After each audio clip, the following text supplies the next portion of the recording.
All right. So you're trying to sell your property and you want to know what are all these fees or all the costs. You've heard of something called closing costs, particularly if you're trying to sell your property for cash. What can you expect? What's going on, everyone? Courtney Rollins with the Life in Transitions Expert Podcast, here with some more content that hopefully helps you. We try to focus on helping families through big transitions in their life, and certainly selling a property is a big transition. It's not like you're, selling or trading marbles. So we need to make sure that we are pretty informed. I must say, disclaimer: I'm not an attorney or a financial advisor, and I'm not giving advice in that way. I'm just sharing my experience and trying to, help as many people as I can. From that Zig Ziglar school, if you help as many people get what they want, you'll hopefully eventually be able to get what you want. So, serving and and sharing as much information as possible is my MO. And so today we are going to look at what are the closing costs when you're selling a house for cash in North Carolina. And so let's take a look at some of those things. All right. So, what are the closing costs when you're selling a house for cash? All right. So, one is, and again, I have six up here, but these may apply to you. Sometimes they may not. It really depends on what your situation is. And this is one that may apply or may not. One, if you have a real estate agent, then the real estate commission is going to be a significant amount. It could be anywhere from low as 3%, 6%, 8%. It really depends on what your agreement is. And it's typically paid by the seller. Now, in cash transactions, there are times where, like for instance, for us, since we are direct to seller uh, buyers, we don't use a real estate agent, so you get to save some of that money and put more of that back into your pocket. But the real estate agent commission can be a significant part of that. Also, in North Carolina, you have attorneys who handle the closing. Some states have escrow companies that are licensed. They all do great jobs, but they do cost money. They get paid for their time, for their document preparation, preparation, make sure the title search is clear, and make sure the smooth transactions. And their fees can really vary depending on how complex the actual transaction is.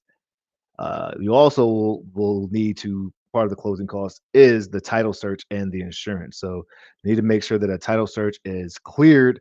For instance, I'm dealing with the title issue now where there's a break in the chain of title and it's taking the attorneys, some really elbow grease and some mind power to make sure they can work through this so that I can be assured that I have clear title so I know I or whoever my partner ends up being are the actual owners. So title search costs money and the insurance actually costs money to make sure it's insured just in case someone's wrong or it's um just you just need to have it. You need to have it.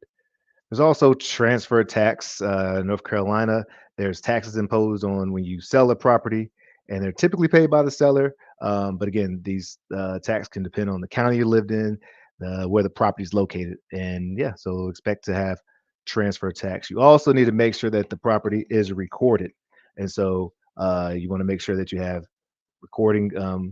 Uh, that the recording fees will cost, and so whatever the county clerk's office charges for that they'll be there.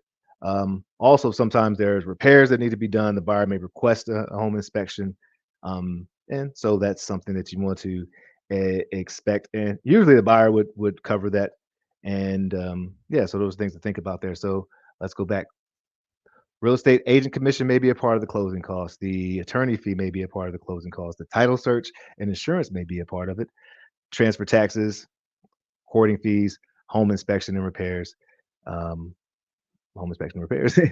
And one cool thing about it is when you're working with a cash buyer like a state pro service, we pay all the closing costs. As I said before, we are usually direct to seller. Sometimes we may work with an agent, but quite often we don't. So they you save that funds and all the other closing costs we pay for. And so definitely reach out to the state pro service if you're looking for a cash buyer in North Carolina. We definitely can work with you, or make sure that you connect with a great reputable cash buyer, and they really should be paying all the closing costs. That should almost be part of their spiel. We pay all the closing costs, yada yada yada. So that's a really really good thing because it puts more money into your pocket at the end of the at closing.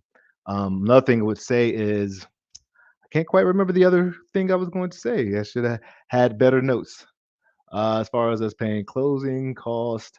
John Brown, I wish I can't quite remember it, but if you have any questions, please reach out to me at State Pro Service. And if I do remember what I was going to say, I'll put it in the show notes. All right. So at any rate, hope this is helpful to you.